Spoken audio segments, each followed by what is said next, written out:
আজকে আমি একটা খুবই গুরুত্বপূর্ণ বিষয় নিয়ে আলোচনা করব।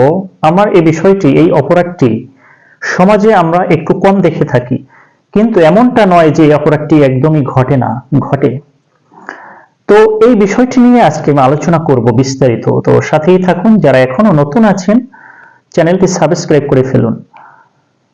সাধারণত আমরা কিন্তু সমাজে এরকম ঘটনা, এরকম অপরাধ কিন্তু কম যদি ঘটে থাকে, তারপরও কিন্তু আমরা অনেক সময় শুনে থাকি যে অমুক জায়গায় পশুর সাথে কেউ যৌন সহবাস করেছে বা যৌন লীলা করেছে পশুর সাথে, বা সেটা কোনো পুরুষের সাথে হতে পারে বা নারীর সাথে হতে পারে। এজন্য আমাদের দণ্ডবিধি 1860 সালের এই আইন এটাকে বলেছে অস্বাভাবিক কামলালসা বা অস্বাভাবিক যৌন সঙ্গম বা অস্বাভাবিক যৌন সহবাস বা অস্বাভাবিক অপরাধ, আনন্যাচারাল অপরাধ বলা হয়েছে।